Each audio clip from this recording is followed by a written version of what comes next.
Hello, everyone. Thank you for joining us today. I'm going to go ahead and give it about 30 seconds to a minute, allow people to start filtering in before we officially kick this thing off.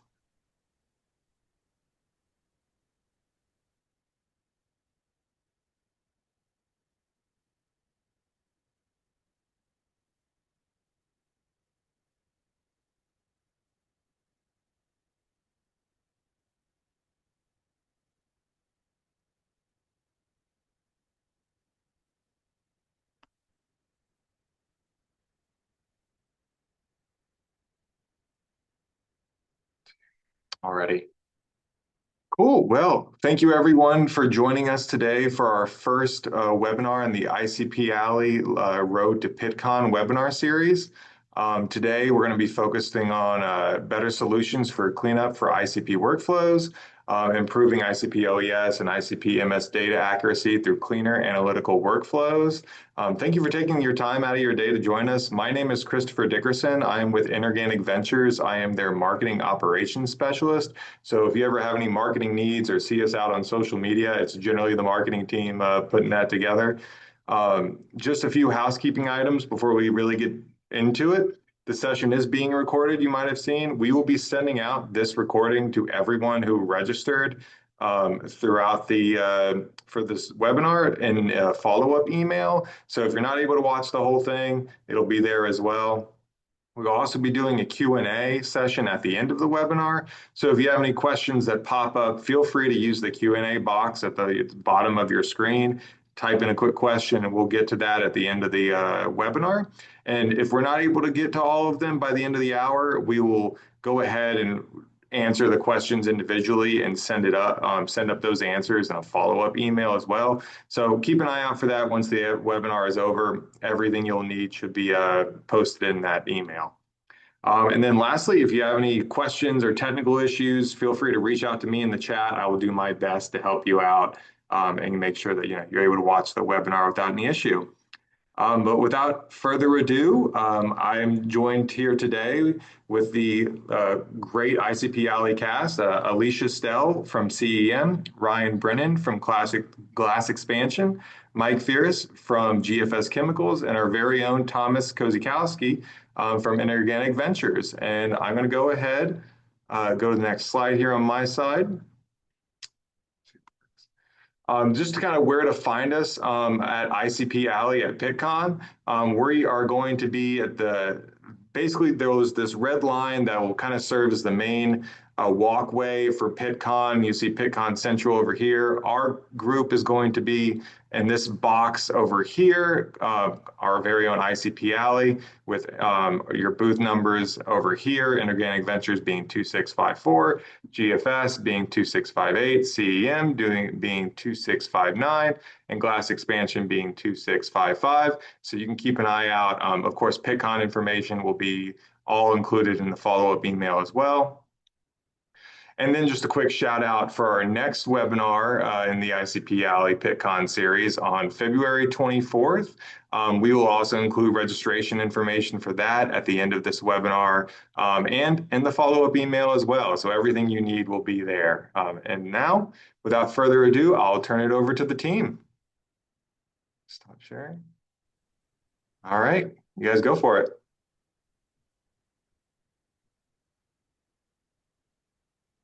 All right. Thank you, Chris. Thank you all for joining us today. My name is Ryan Brennan. I'm the president of Glass Expansion, Inc. And today I'm going to be presenting some tips as well as some products with the goal to achieve cleaner workflows, reduce the frequency of your maintenance intervals, enabling longer, more stable ICP analysis. Before I get started, a very brief introduction to Glass Expansion. So Glass Expansion has been manufacturing ICP-OES and ICP-MS sample introduction components, accessories, and consumables for over 40 years now. We have a fully equipped R&D laboratory as well as a technical team with years and years of experience in the ICP industry. All of the presenters today and companies who represent ICP Alley, our vendor partners, all of our websites have a wealth of resources for ICP analysts. What I wanted to just kind of highlight today are a few new resources that you can find on Glass Expansion's website. We sort of relaunched our industry newsletter, so we'll be putting that out on a quarterly basis. That kind of sums up the events or webinars and seminars that we've been to, where you can find us next. We'll highlight new product releases, application notes, as well as collaborations with customers and vendor partners. We also released last year our Plasma Professor. So it's a fun way to introduce some very quick tips to sharpen your skills with short, practical videos with some of the most common troubleshooting inquiries that our technical team receives. And then every year we kind of focus or highlight on our general full color ICP catalog. Recently, we've kind of focused on our ICP-MS resource guide, and just this year we released our nebulizer resource guide. So those are two new catalog resources that are available to you, as well with an additional amount of information there that's free for you to peruse. The first product that I'm going to introduce today is our new Guardian Auto Sampler probe. So today's topic is obviously, how to reduce maintenance intervals, clean ICP workflows. So the idea there, and why the Guardian probe is a great solution for that, is it's a direct replacement to your standard PTFE encapsulated carbon fiber probe, but it's a super probe. It's completely inert. It's made out of PEEK, ceramic, and PTFE. The feature of the Guardian Auto Sampler probe is the tip. So as you can see here, we have a blown up picture of the cone-shaped ceramic tip. What's different about this style probe compared to your PTFE encapsulated carbon fiber probe is that the uptake holes are kind of around the lip of the tip of the Guardian probe. What that enables is an inbuilt filtering mechanism as well as drip resistance. So again, that drip resistance is going to help prevent cross-contamination, and the inbuilt filtering mechanism is going to help to eliminate blockages in capillary tubings, high throughput switching valves, as well as your nebulizer. The other feature of the Guardian Auto Sampler probe is that it has a removable capillary line. So it's very easy to replace, as well as to optimize to choose various different ID capillary tubings in comparison to your PTFE encapsulated carbon fiber probes, which are a single piece. Another very important aspect of maintaining a good ICP workflow, good blanks, reducing the amount of maintenance, is to establish a useful and regular rinse protocol. So what we always say is that you want to start and end each analysis by nebulizing a blank followed by a DI water. But what you want to do is each day you want to make sure before you start your analysis, you want to verify those blank readings. You also want to ensure that you have enough rinse time programmed between your samples, or if your ICP software has this feature, you can enable a smart rinse feature where you're allowing to set a programmable time based upon your achievable or what blank levels you want to achieve or background levels you want to achieve before you move on to the next sample. So that's another smart way of doing that.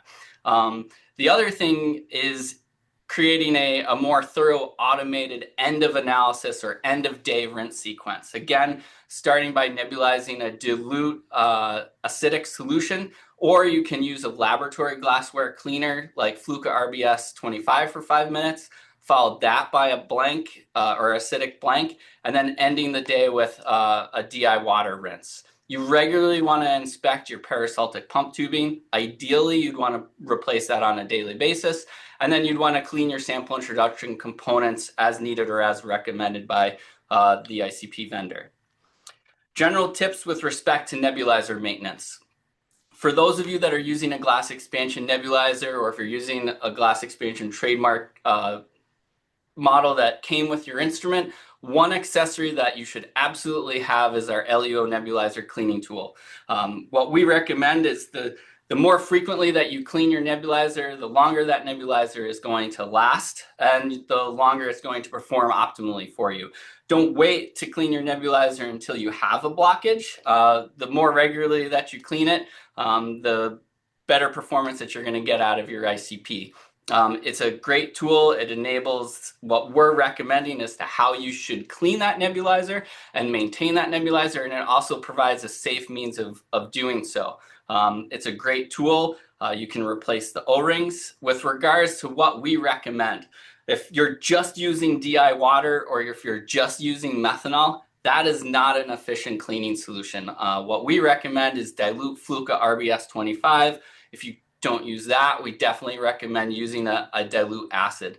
Another useful accessory is a magnifier inspection tool, just to regularly check the very tip of your nebulizer and make sure that there's no fractures, no blockages there. General tips for spray chamber maintenance. If you're using a glass or quartz nebulizer, do not use HF to clean your nebulizer. You would slowly etch the walls and you're degrading the wetting properties of the internal surface of the spray chamber. Also, if you look at the walls of your spray chamber, you're starting to see droplets accumulating. That's a sign that your spray chamber is dirty. It should be cleaned. Again, a very popular cleaning solution would be our using a dilute Fluca RBS 25, do an overnight soak in that, and then rinse your spray chamber with DI water and let it dry before using it again. You also want to regularly inspect your spray chamber consumables. So for glass expansion spray chambers, we have our Helix CT interface as well as the UniFit drain line. You want to make sure that you have a good seal on the nebulizer as well as a good seal on the drain port to ensure that you're getting good, stable results. Now to kind of switch gears from maintenance and kind of highlight washout. So a very popular accessory that Glass Expansion has for the Agilent MS is our PCC kit. Basically, it's replacing a standard Scott-style spray chamber with a cyclonic design. Connects and controls off of the existing water cooling and electronic connections to the Agilent ICP-MS. But with a cyclonic spray chamber, you get a much better washout efficiency compared to the Scott-style design. So elements like boron, mercury, high concentrations of other elements that might take a lot longer to rinse out. You can see that with the design of the cyclonic spray chamber, you're getting a significantly faster washout time with boron in this particular example. Another new product for Glass Expansion. So we're well known for our nebulizers as well as our spray chamber designs. A new spray chamber design for Glass Expansion that we'll be releasing this year is our Tracy BC cyclonic spray chamber. So following the same designs of our popular single pass Tracy spray chamber, the Tracy BC is a smaller volume. It's a 30 ml volume. With that smaller volume, you get a much faster washout efficiency compared to the standard 50 ml Tracy volume, and even in a significantly enhanced washout compared to our competitors. So what you're seeing here in this washout profile is a comparison of washout for mercury. And you can see that you get a significantly improved efficiency with the Tracy BC spray chamber. We also have for our ICP-MS customers that, again, topic of clean ICP analysis. For those of you that are in the semiconductor industry, we have a high purity PCC kit. We did this collaboration actually with GFS Chemicals, who will be speaking later today. We compared our high purity PFA PCC kit to the standard Agilent inert kit, looking at target elements that are important in the semiconductor industry to improve detection limits. As you can see with the Glass Expansion high purity PCC kit, we've improved the detection limits for these key elements significantly. The next section would be your ICP torch. So there's several options to choose from here. You have your common single piece quartz torch where all three tubes are connected together. You have a semi-demountable torch that enables a removable injector. And then we have Glass Expansion's patented D-torch design and a new torch, Glass Expansion's E-torch that we'll be releasing this year. Both the D-torch and the E-torch enable the option of a ceramic outer tube, which I'll go into in a little bit more detail. But first, with respect to a semi-demountable torch, the key with a semi-demountable torch would be the ability to replace or interchange the injector, whether that's selecting various different materials based upon the particular matrix that you're dealing with. If you need something that's HF resistant, you can choose ceramic. If you need something that higher purity, like our semiconductor industry, you could choose sapphire or platinum. The other benefit of a semi-demountable torch is it's a lot easier to clean, right? So you can remove the injector, which is in most cases one of the components of the torch that will salt up at the tip. It's a lot easier to clean the injector when you can remove it from the actual torch body. And now to highlight a ceramic, why is a ceramic outer tube a sort of a popular option? Well, it's kind of twofold.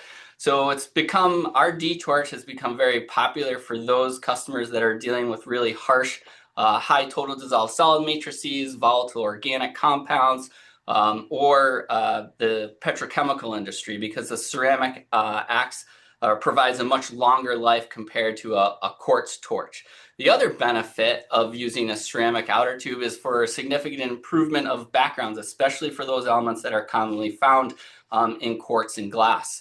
So what we have shown here as an example is an application note with Thermo Fisher Scientific using our fully ceramic torch for the QNOVA series and the MX MTX. And as you can see, especially for elements like silicon, you can get a significant improvement by switching to a quartz outer tube. The last thing that we'll talk about today is some general tips on ICP-MS cones. So everybody knows that to ensure that you have good, stable results with ICP-MS cones, they need to be conditioned prior to use. You also, because it's important to establish that conditioning, you want to only clean your cones as needed, right? So because after you clean your cones, you're going to have to recondition them to get stable results. You also want to make sure that if your sampler cone requires the use of a gasket, every time that you take that sampler cone out, even if it's the same cone that you're putting back in after cleaning, you want to replace that gasket. That gasket's really important to ensure that you get a good and proper seal of that sampler cone so that you're getting efficient and the proper temperature control of that cone to ensure that it doesn't decrease the lifetime of the cone. General guidelines on just cone materials. Most common is going to be nickel cones, whether that be a solid nickel cone or a nickel plated cone or a copper base with a nickel insert. Nickel provides a good balance between cost as well as robustness. However, platinum cones are obviously a little bit more expensive compared to nickel, but one of the benefits of platinum cones is that because they run hotter, they actually slow the buildup of material on the orifice of the cone. So what that means is that with a platinum cone, you're actually able to run for significantly longer periods of time before you have to take those cones out for maintenance. So again, we were talking about cleaner, longer, more stable ICP-MS workflows here. If you're repeatedly shutting down your instrument to take out your nickel cones for cleaning and maintenance, or you're replacing those nickel cones on a fairly frequent basis, you might want to look at switching to platinum for just that very reason. The other benefit of platinum cones is that they can be refurbished, and then when they can no longer be refurbished, we do recycle those platinum cones for the value of the platinum that remains in them. And then just one key point here, Glass Expansion's ICP-MS Cone Resource Guide has a great more detail as to these various different cone materials that are available to you, as well as maintenance methods. So I encourage you to check that out. The last accessory that I'll just introduce is an argon humidifier. Why is that important? So it's a simple accessory about the size of a soda can. It's a non-pressurized humidifier, uses a Nafion membrane technology to humidify the nebulizer gas. All it's really doing is it's helping to prevent the salt accumulation at the tip of the nebulizer, your injector, as well as your cones. So what you can see here is a graph of internal stability chart of some internal standards with regards to having the Allegra humidifier and not having the Allegra humidifier with lithium metaborate fusions.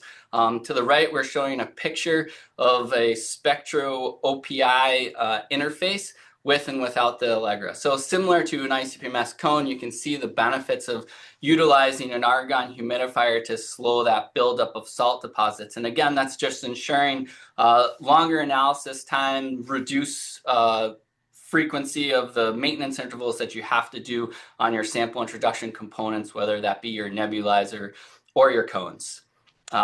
I encourage those of you to reach out to Glass Expansion if you're looking for more information or ways that you can improve your sample introduction system. Please reach out to us at geusa@geicp.com. And I thank you for your time. And now I will stop sharing here and I will hand things over to Alicia. Yes, let's get my presentation pulled up here. Thank you, Ryan. That was a lot of great information.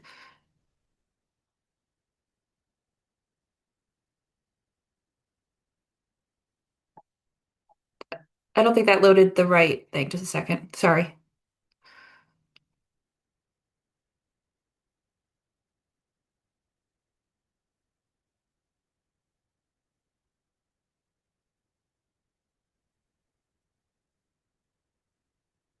Is it showing my presentation? I'm seeing a weird thing that says my screen sharing is paused. It's not up yet. All right, let me try again, guys.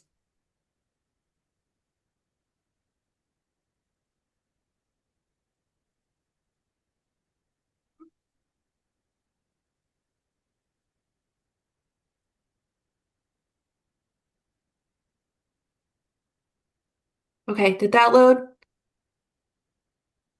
Yes. See if you'll go into presenter view. Okay, sorry for that little bit of delay there. I apologize.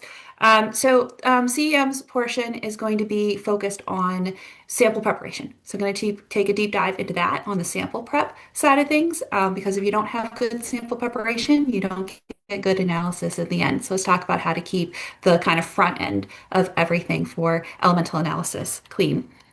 So first off, to be able to do elemental analysis, you need to have a sample that you're going to take to your ICP-OES or your ICP-MS, and that requires basically you to get your sample into solution. So at CEM, we like to say the solution is the solution. So the goal is we get our sample into solution so that we can then get good elemental analysis.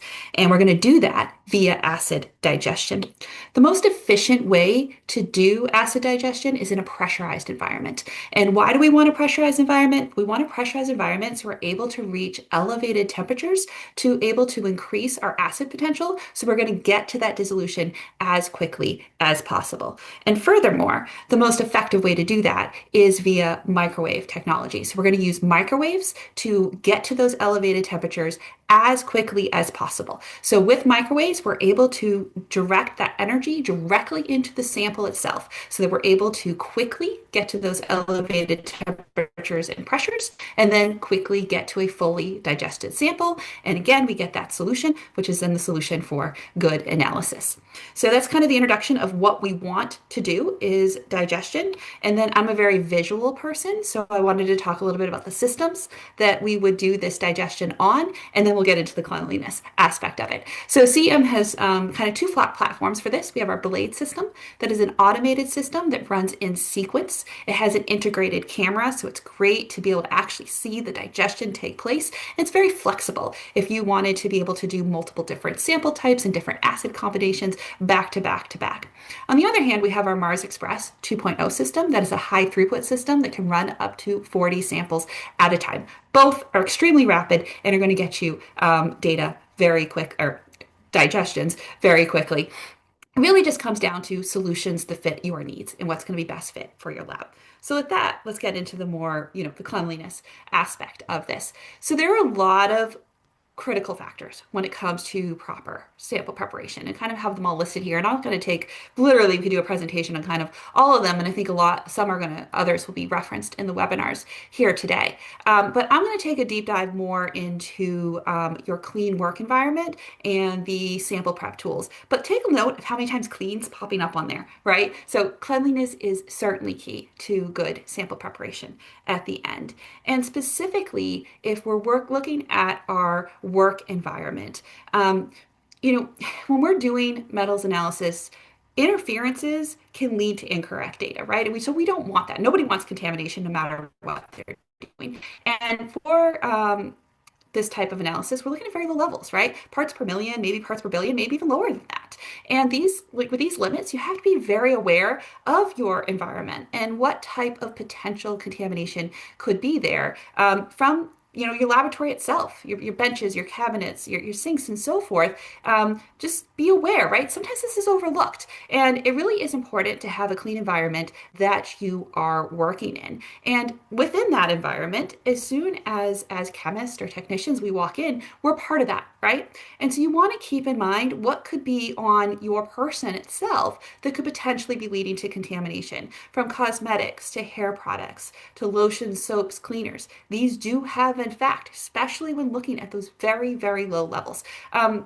So it's just something to be cognitive of as you move forward. And then furthermore, jewelry, cigarette smoke, dust and dirt, your laboratory coat itself, right? Some of this seems a little bit trivial, but at the end of the day, these factors do matter because they can contain metals. So when we're doing metals analysis, you need to think about what your environment is. And the clean environment going to lead to better results at the end. Now, it's not just the environment, right? You want to think about everything. So that's going to interface with your sample. So I want to take a little bit of a deeper dive into that. What's actually interfacing with your sample? And so as you're preparing your sample, from weighing it out to grinding it to adding standards, all of that matters, right? And what those the equipment you're using, that needs to be clean, and it also needs to be free of metals. So think about, if you're using grinding equipment, does that have a metal blade in it? That will matter, right? And sometimes you have to take a trade-off, right? Sometimes you can't avoid potential sources of contamination, but you need to make a good decision based upon what you want to achieve at the end. So you just have to be very aware and have good cleaning practices across the board from start to finish, specifically thinking about what is interfacing with my sample. Now, just kind of a little bit more on what's interfacing with your sample. Good tip of thumb, don't want to use glass. Glass tends to be really dirty. But think about that spatula that you're weighing your sample with. That's often made out of metal, right? So there's other alternatives. Is there a plastic option or a Teflon coated option? Just think about these different things as you think about your workflow from start to finish of how you're getting your sample into your vessel that then you're going to take into your digestion system. And so now let's take a little bit of a deeper dive into the vessels themselves, right? Because these vessels are reused. You're going to use them during multiple sample types, and you need to make sure that they've been cleaned properly before and stored properly as that as well. So the best practice is to store your vessels in plastic containers. That's going to be best case scenario, but certainly think about, don't be putting them in like metal drawers and stuff. Drawers are often metal, and that could lead to contamination. But if we want to dive down more into the cleaning procedures, what you see pictured here are the vessels that work with the systems that I showed earlier. So our blade system, guys, I know I just said no glass, but we do use a quartz vessel. Keep in mind that glass is kind of like your general standard glassware. This vessel is not your standard glassware. This has been specifically designed for digestion. And so you have your blade, that's a quartz vessel, or the Mars Express 2.0 uses the Teflon vessels pictured there. And they do have three components you need to pay attention to washing: the vessel itself, the plug, and the cap. But when we're talking about then washing these vessels, and they follow very similar patterns regardless of the vessel that you're washing, is what is your goal for your analysis at the end? Are you just looking at percent level, and so a water wash is going to be sufficient? Or do you need parts per million? And now we want to think about, okay, we've got to do a little bit more of aggressive wash. We're going to add in a detergent soak and wash. And now we want to go lower. And so now we want to maybe do a 10% acid soak as well into this. Now we're talking about, we want to go to PP B level, and now we're going to do something what we call microwave clean methods. And if you need parameters for that, it's something CEM can provide. A lot are already preloaded on our Mars platform systems. And then PPT level, okay? Now we may need want to do multiple clean runs, and for that, those express vessels, which are our batch system vessels, you may want to need to bake those out as well. So it really just comes down to what's your end goal and how low do you need to go, and then how you properly wash that. But we can make sure that we set you up for proper cleaning procedures across the board. All right, 10 minutes goes by quickly, guys. So I'm already at my conclusion, but what I hope I've been able to say in this very short time frame is that microwave digestion is a good solution for preparing your samples for metals analysis. And your environment matters. Anywhere from your person itself to your work environment to how you're cleaning your vessels. That is going to have an impact on your data at the end of the day. And so please connect with us. You got any further questions? This was just a short little seminar. There's so much more we could talk about. Reach out to your vendors, reach out to those others on the webinar series here today, or reach out directly to CEM. We're gladly here to answer your questions. And I want to leave you with a few resources. You can come directly to www.cem.com where you can get lots of application notes and so forth. But another thing, CEM has great support. And if you reach out to elemental.support@cem.com, you are going to be able to interface directly with your application scientists that are doing this data, running it every day, and really have a wealth of knowledge. Inorganic Ventures has a great resource on their website, a periodic table resource. On our website, you can get in the lab videos. So if you're a visual learner, those are great, talking you through everything. So with that, excited to see you at Pittcon. So please join us, booth 2659, and just look for the ICP Alley or shown at the beginning of this, how to get there. We look forward to seeing you and talking to you in San Antonio. So I'm going to stop sharing and pass it over to Thomas. All right. Thank you, Alicia. Very informative. I don't get to use the microwave enough, so it's always good to hear about how you all are using that in your labs. So let me get the sharing up real quick.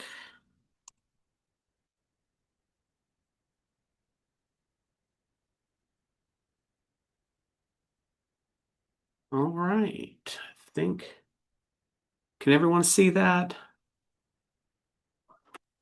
Yeah, you're good. Yep, it looks good. Perfect. Yeah. All right. So today, I'm going to be taking it more of a deep dive into actually washout, and how that relates on our ICPs.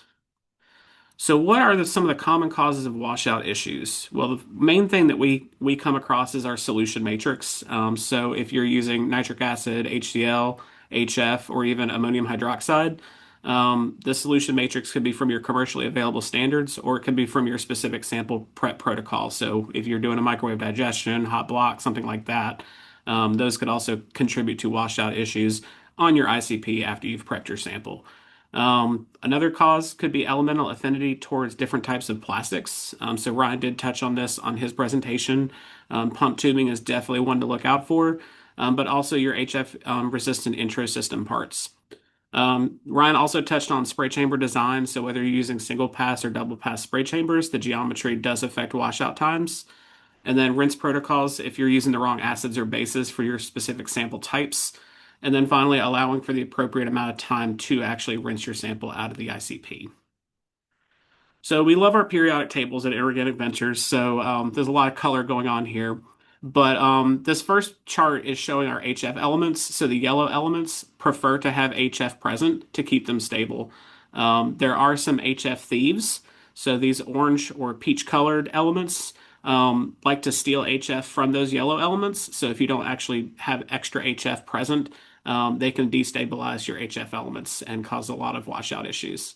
And then, of course, the red elements, most of the rare earths, the plus twos, they just don't like HF. They'll precipitate and give you a lot of issues before you even run it on your ICP. Below, we've got our HCl chart. So those are your precious metals and your mercury. They really prefer HCl to remain stable.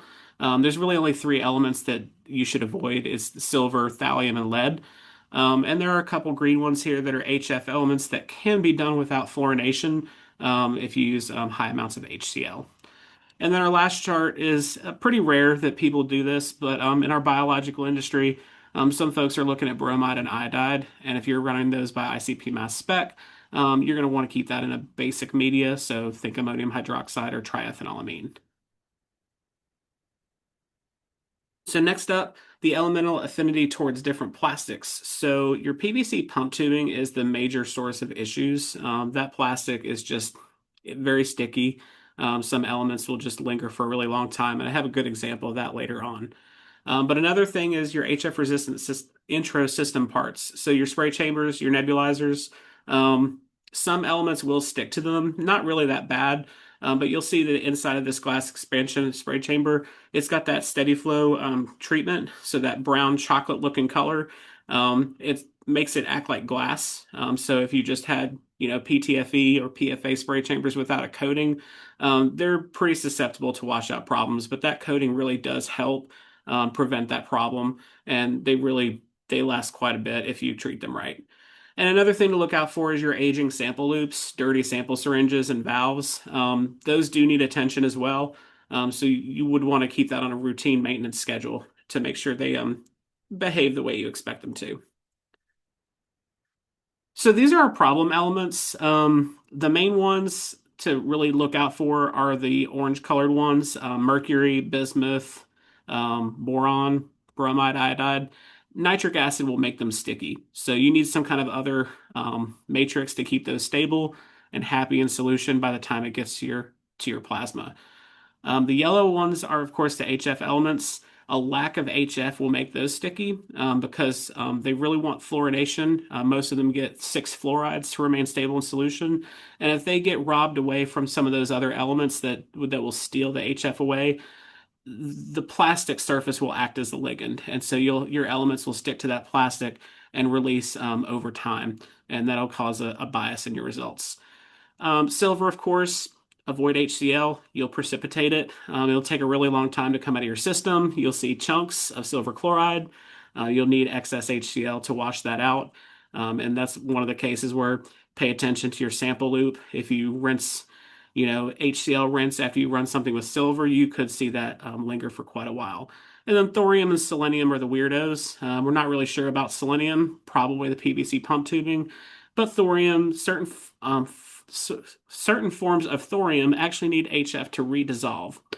Contrary to what we would do for stability, we avoid HF. Sometimes it actually needs HF to put it through your system. This is a really good slide showing the effects of changing your tubing. So this is a mercury run on our Agilent 7900. And we've got some initial blanks at the beginning of the run. We run 100 ppb 4 different times in sequence. And then we rinse out with the blanks. So 2% nitric, 1% HCl. Rinse it 12 times. We run it again. And then the second set where we rinse it out, we actually remove the tubing and replace it with fresh tubing to see how that affects washout.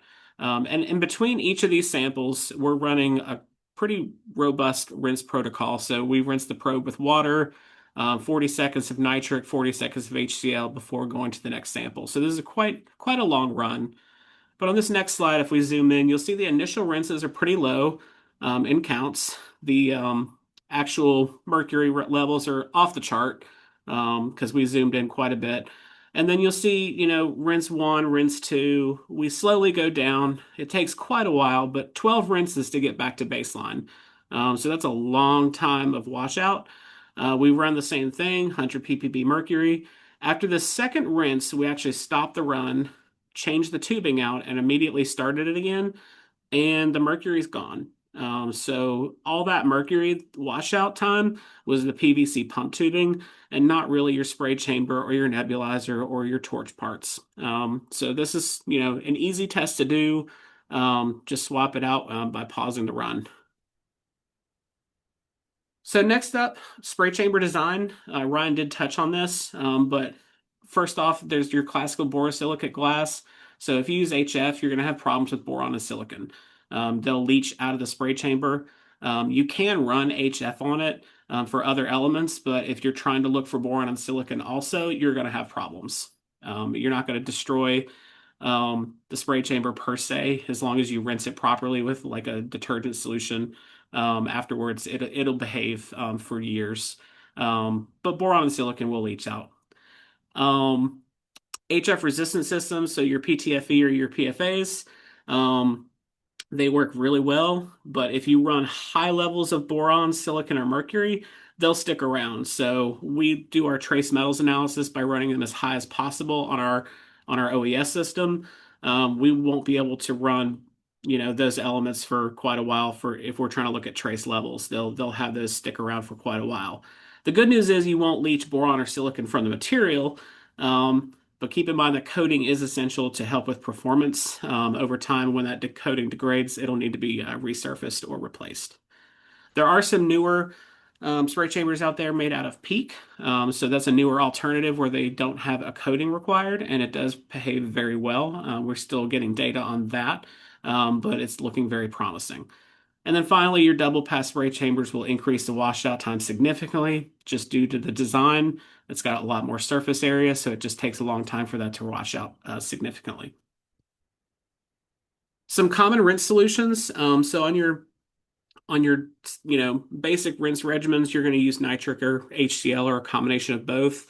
So on your OES, 5 to 10% is usually appropriate, and on our mass specs, we go to a lower level of maybe 1 to 2. Ryan did mention the RBS 25 solution.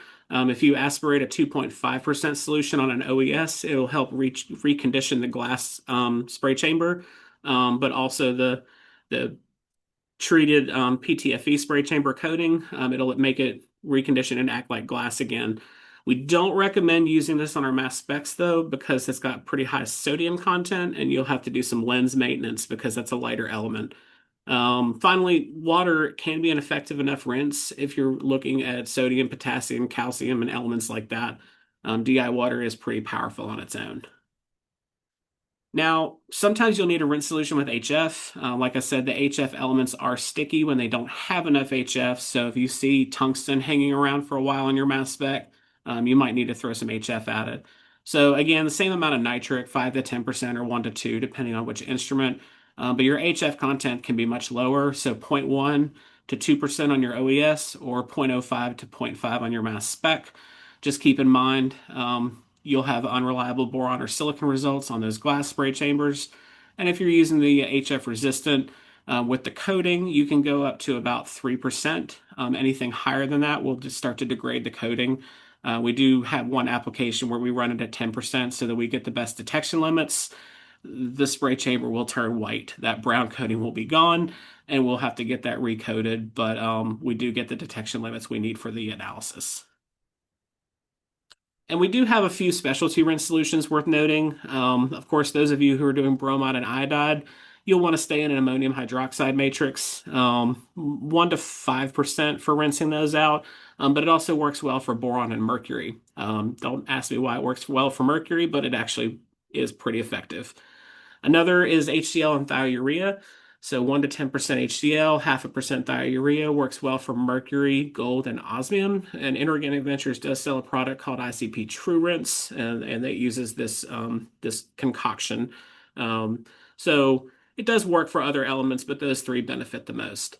And then the last one worth noting, for those of you, crazy few that have to, analyze for osmium, you might want to look at HCl and hydroxylamine hydrochloride.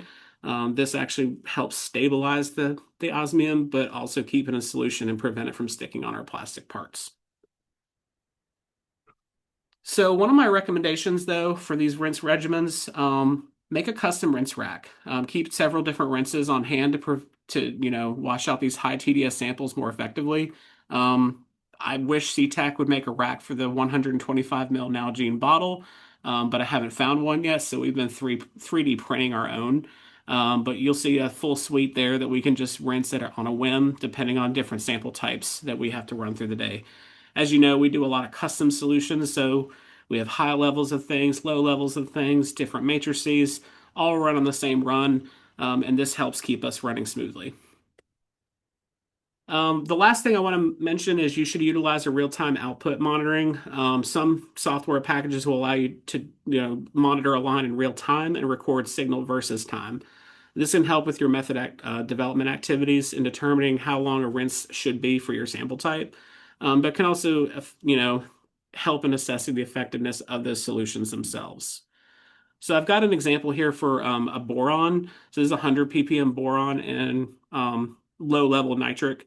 and we were going to monitor the washout using two different rinses. So we've got 5% nitric, and if you remember from my previous slide, nitric will make boron sticky.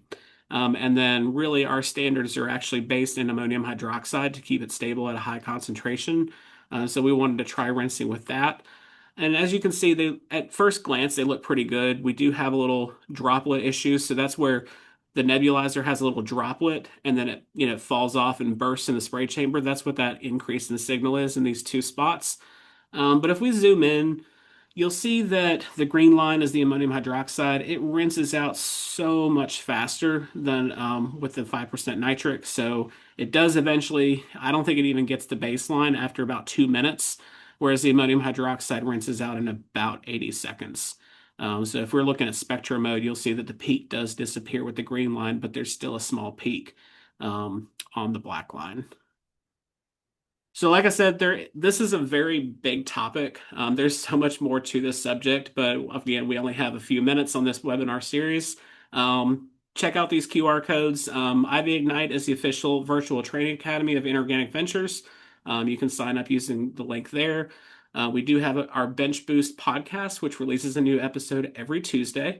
And then you can also visit our website to access free educational resources for all chemists, whether you're a customer or not. So I thank you for your time. And now I'm going to pass it over to Mike. Thanks, Thomas. All right, let's pull mine up and share.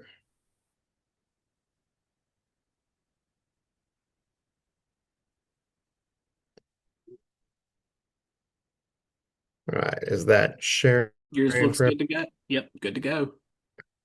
All right, so I'm here at GFS Chemicals, and I want to talk about the better solution being the actual solution itself. So we're going to be talking about your acid and your water. Everybody else, they had the different things, sampler introduction, washout, which the washout will kind of overlap with this. That's another solution that you want to worry about having the correct quality and purity for washing it out, so that you don't have any of those leftover elements from that you're trying to avoid. So when we're talking about higher quality solutions, you want cleaner, lower backgrounds.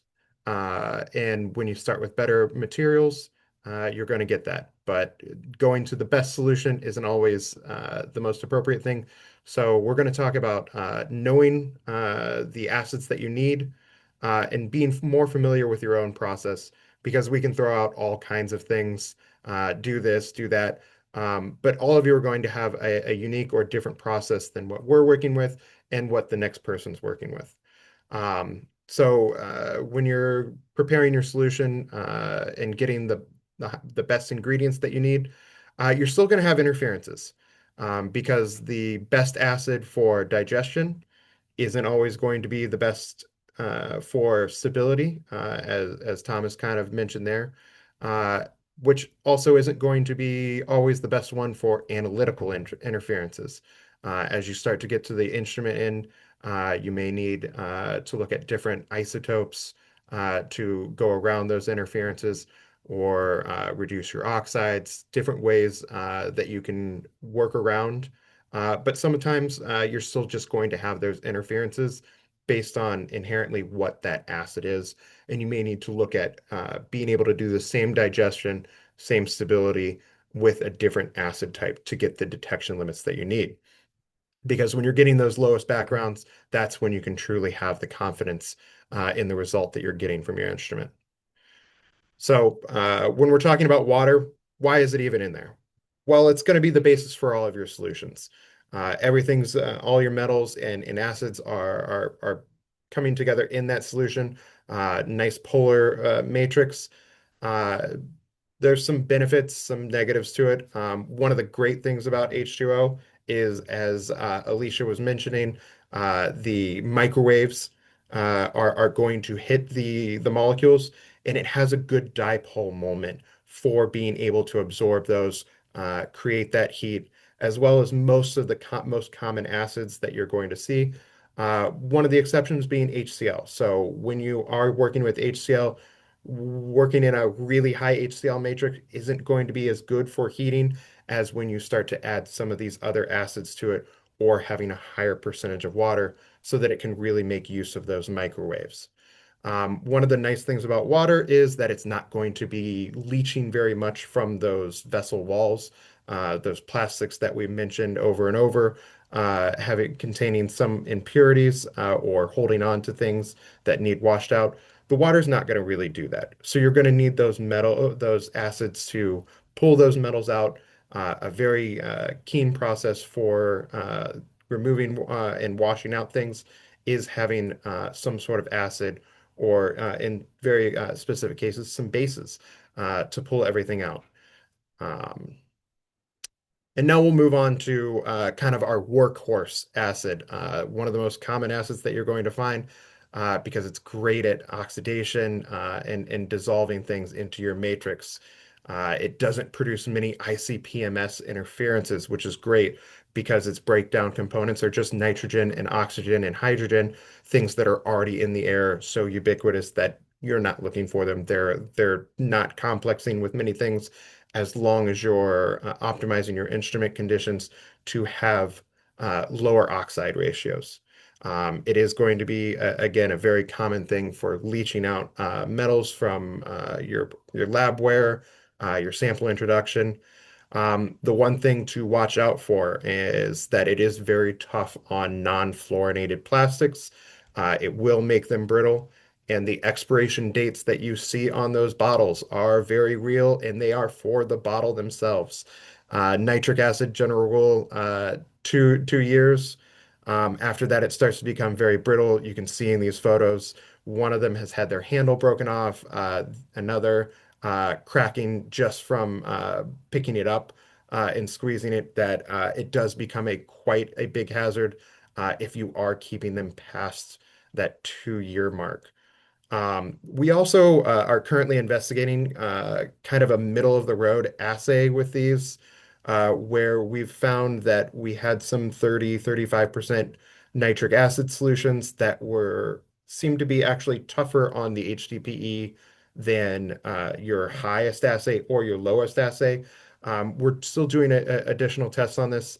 If anybody in the audience does have information on this, have experienced this, please reach out to me so that we can kind of narrow down the different areas as we continue to do these types of investigations. One of your next most common acids used, HCl. It's a very strong acid, used a lot of times as a stabilizer, but it's going to present the lowest physical hazard if it should get on you. It's not going to burn your skin immediately like most of the other acids that we're going to talk about, but it does have some very specific uses. Uh, it will, as we've found out, producing it transpire through the plastic, most prominently through HDPE, but as you get to higher concentrations, up 37%, it'll even force its way through your PFA, FEP type plastics. And as you can see here, this is kind of what it looks like when it goes through an HDPE. There's little physical danger there, but you'll see we have it bagged here. One of the downsides to that is that it can deteriorate that label. The inks off that makes some illegibility issues. But if we don't bag it, it actually creates an even bigger danger where it will start to deteriorate the box. So I would encourage whenever anybody can do it for their method base, try to get HCl that's below 35% to kind of avoid these risks, dangers, particularly with the limitations of the containment that you can have on them. It is going to have some pretty common ICP-MS interferences, arsenic, galenium, germanium, vanadium, and then in organic matrices, some selenium interferences. So make sure that you are aware of what your isotopes that you're looking at are, as well as what reaction conditions you may have for your ICP-MS to get the best results. Sulfuric acid, a little less common. It can get really dangerous as you're working with water. Make sure you're adding it gently, slowly, and to the water rather than the reverse, as you can have some flash boil of the water that can spurt acid back out at you. Just from a safety perspective, one that is a little less used, but it's great for breaking down some tough matrices. It really dehydrates organics so that they're able to be broken down into carbon and water to make that into solution a little bit easier to go into your ICP. There are some common ICP-MS interferences if these are overlapping with things that you need, chromium, zinc, titanium, vanadium. But most of these are due to those oxides. So if your detection limits aren't needed as low, not as much of a concern. But even when you're talking about a percent of a percent of a percent, as you're drilling down the different factors that can lead to oxides of the sulfur, you're still getting into that parts per billion range. And then if you're going into those parts per trillion range, you are going to have some difficulty and are going to need to be very selective about which isotopes you are looking at. And finally, we're going to look at hydrofluoric acid. It's generally very avoided in all laboratories from its toxicity. But as Thomas mentioned, there are a bunch of elements that are stabilized for it, highly necessary for analytical purposes to be able to get it from your solution into your instrument. It is very good for some of your digestion purposes, particularly as you get into your silicon-based matrices. But then once you actually have it into your instrument and you're analyzing your solution, it doesn't have a ton of ICP-MS interferences, so you should get pretty clean pictures and not be concerned that that is a possible issue. Mentioned over and over, you do need to have special introduction pieces because it is going to be very hard on those that are not your plastics, your Teflon-based things. And even on your cones, as prolonged use, we are in our lab working with higher concentrations a little bit more than most people. And particularly as your cones get old, your that protective barrier, when that goes and you're working with HF, that cone goes quick. And as you can see here, some of the damage that can be wrought with HF in just a very short one run type of thing, going from fine and working to a completely destroyed cone. So some of these things, as you're working with them, you do need to watch out for, not only from a physical and human safety, but also the safety of your equipment. So I'm going to open things back up to our panelists. We'll look at some of the Q&A questions that you guys have. If anybody has more to post there as we're answering them, we'll get to them and answer them either here live if we have much time, which it looks like we're running pretty low on that. So if there are a bunch of questions, we can send them out after with answers. So I will stop sharing and open back up to our panel. Great. Thank you, Mike. Thank you, everyone, for these excellent presentations. Yeah, I know we're kind of running up on time right now, but I say we got a few questions. Let's see if we can go get maybe one or two kicked off, already. So we got first one from Tanner. If you guys can see, can HF be used with the Guardian auto sampler probe? Does the filter have to be cleaned/replaced frequently? And can you elaborate on which diameters are best for which purposes? Sure. So yes, the Guardian probe is HF resistant. So it's made entirely of HF resistant materials, being PEEK, PTFE, and the ceramic tip. There is no filter to replace with the Guardian probe. The filtering capabilities are actually part of the actual tip. So it's designed as a dual function tip. So it provides drip resistance by sort of holding on to that droplet just based upon the actual cone shape, and working in conjunction with the peristaltic pump, it kind of holds on to aqueous as well as oils, petrochemical type samples. So the only cleaning that you would really necessarily have to do is if over time, if you wanted to sort of reverse flush the probe to clean that, you could do it, but it shouldn't block. Basically, if something is large enough to prevent it from basically passing through the filter, it'll eventually just sort of fall off into the rinse station. So it won't be taken up actually into the probe. And if it's small enough to pass through, then it's going to be small enough to pass through the capillary tubing and won't result in a clog. Now, with respect to the UniFit connector lines, basically our default and what seems to be the most common ID for both ICP-OES and ICP-MS is around 0.75. If you're using a high throughput, fast type OEM switching valve, typically those have to use a larger ID of 1.0 millimeter ID, just because of the really fast uptake rate.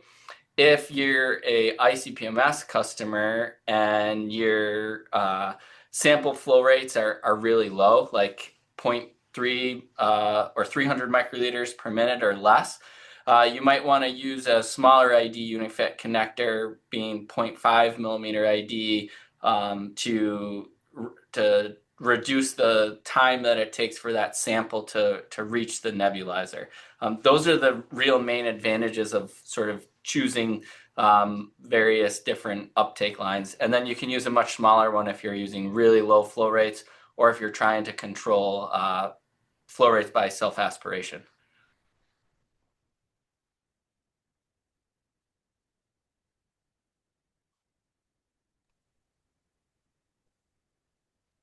Well, Chris, you're muted. Yeah, Chris. Sorry about that. Yeah, I know we're over time, but I figured maybe we can do one more, squeeze it out there. From Michael, will an argon humidifier have negative impacts to any metal analytes? So that's another one for me. No. So the impact of an argon humidifier is really just to help improve your long-term stability, especially if your laboratory is running the higher matrix type of sample. So all you're doing is you're introducing some moisture into your nebulizer gas. That moisture will have no negative impacts on the performance of your ICP-OES or your ICP-MS. It's just greatly improving your long-term stability by preventing that salt buildup at the tip of the nebulizer, as well as the injector, and it can even help on your interface cones as well. So it just helps to run your system run cleaner for longer periods of time, can also help to drastically reduce the frequency at which you're sort of stopping your analysis to clean your nebulizer, clean your injector. Awesome. Well, with that, I guess I'll say we'll end it here since we're over. No worries about the extra Q&A questions. We will go ahead and I will send everyone's questions to the team here, and we can make sure everything gets answered and followed up in an email that will be going out probably at this point tomorrow. So yeah, everything that you guys saw here today, all was recorded and will be sent out and a follow-up email, so you'll have all that info sent to you. But if that's everything, thank you so much again, guys, for holding this down. All your information and presentations were great.